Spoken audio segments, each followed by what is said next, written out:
Extrait numéro 18 du livre Martin Eden de Jack London. Chapitre 7. Ruth ne s'exprimait pas tout de suite. Elle était trop occupée à essayer d'établir un lien clair entre le discours grossier et trébuchant du jeune homme, si simple dans son contenu, et ce qu'elle lisait sur son visage. Elle n'avait jamais vu des yeux où s'exprimait une telle puissance. Cet homme pouvait tout faire. Tel était le message qu'elle y déchiffrait, et il s'accordait mal avec la faiblesse de sa pensée, telle qu'il l'exprimait. Sur ce point d'ailleurs, sa propre intelligence était trop complexe et trop vive pour apprécier la simplicité à sa juste valeur. Pourtant, elle avait bien perçu la puissance dans cet esprit tâtonnant, qu'elle croyait pouvoir comparer à un géant, qui se tord pour tenter de se libérer des chaînes qui le maintiennent au sol.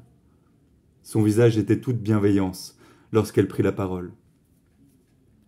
Ce qui vous manque, vous vous en rendez compte vous-même, c'est l'instruction. Vous devriez retourner à l'école primaire, terminer le cycle, puis aller au collège et à l'université. Il faut de l'argent pour ça, la coupa-t-il. Ah, s'écria-t-elle, je n'avais pas pensé à cela. Mais vous avez sûrement une famille, quelqu'un qui pourrait vous aider. Il secoua la tête. Mon père et ma mère sont morts. J'ai 2 sœurs, une qui est mariée et l'autre qui va pas tarder à l'être, je suppose.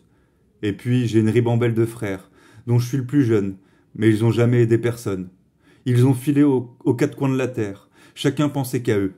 L'aîné est mort aux Indes, il y en a 2 en Afrique du Sud aujourd'hui, un autre sur un baleinier, un autre est trapéziste dans un cirque ambulant. Je crois bien que je suis comme eux.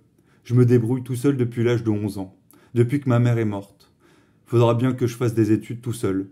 Et ce que je voudrais savoir, c'est par où commencer. D'après moi, la première chose à faire, c'est d'améliorer votre grammaire.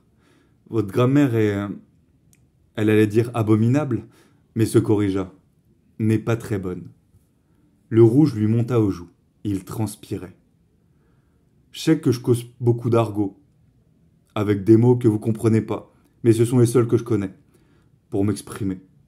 J'ai d'autres mots dans la tête que j'ai trouvés dans les livres, mais comme je sais pas les prononcer, je les emploie pas. Ce n'est pas tant ce que vous dites que la manière dont vous le dites. Vous ne m'en voudrez pas d'être franche, n'est-ce pas? Je ne voudrais pas vous blesser. Non, non, s'écria-t-il, la bénissant secrètement pour sa bonté. Allez-y, il faut absolument que je sache, et je préfère l'apprendre de vous plutôt que de n'importe qui d'autre.